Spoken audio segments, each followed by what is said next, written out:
ঝিমকু, এখানে 6টা রুটি আছে আর পাটালি আছে। থ্যাংক ইউ দোস্ত।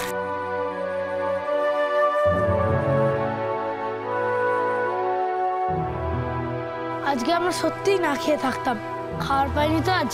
কেন? কেউ খাবার দেয়নি তো, টাকাও দেয়নি। তোরা কি রে এরকম করে খাবার চাস, টাকা চাস? হ্যাঁ, ট্রাফিক সিগন্যালে দাঁড়ানো গাড়িগুলোর জাল লাইট টোকা মেরে খাওয়ার চাই, টাকা চাই। কি করবো বল, একটাই তো ধান্দা, আপনি পেট কা সওয়াল। যদি কোনো বিপদে পড়িস তাহলে ঝিমকু আর সোডার কথা মাথায় রাখবি। তোর নুন খেয়েছি দোস্ত, গুণ তো আমরা গাইবই। চল চল চল সোডা চল। আরে ওরা এরকম করে খাবার চায়, টাকা চায়, তার মানে আমার আর বোনের থেকেও খারাপ অবস্থায় আছে।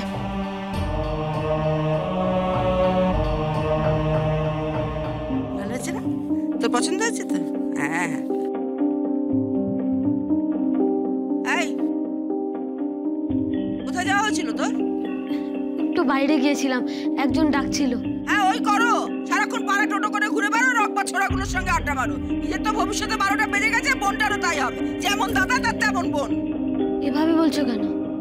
আমার বোনের ভবিষ্যৎ ঝরঝরে হবে না, ও পড়বে, খুব পড়বে। ওগুলোতে কি আছে? এতে চাদর আছে, সোয়েটার আছে, পুলোভার আছে। ও তোমাদের জন্য বুঝি?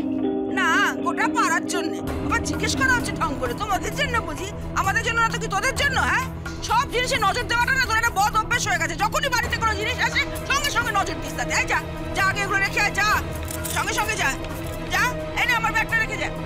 জেঠিমা তুমি এভাবে বলো না, আমার বোন তোমাদের থেকেও ভালো সোয়েটার পরবে। তাই নাকি? তা পরিয়ে দেখাস তো একদিন। হ্যাঁ হ্যাঁ, আমি উল কিনে এনেছি। কোত্থেকে কিনলি? আমার কাছে টাকা ছিল তো। ওই টাকা কোত্থেকে পেলি? হ্যাঁ, তোর মরা বাপ রেখে গেছে টাকা? হ্যাঁ, বাপ রেখে গেছে। তুমি জানো না যে টাকার উপর তোমার নজর আছে? হ্যাঁ, তুমি নাকি শকুনের মতন তাকিয়ে থাকো। এই তুই আমার শকুন বললি তো? এত বড় আসপর্দা তোর?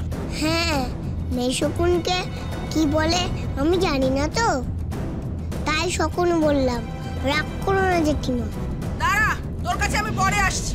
আর তুই তাহলে সোয়েটার বানাতে পারবি? হ্যাঁ, আমি বানাতে পারবো। আমি বোনের জন্য একটা সুন্দর সোয়েটার বানাতে পারবো। আচ্ছা বেশ, আমিও রাখলাম তোর সঙ্গে সোয়েটার বানানোর বাজি।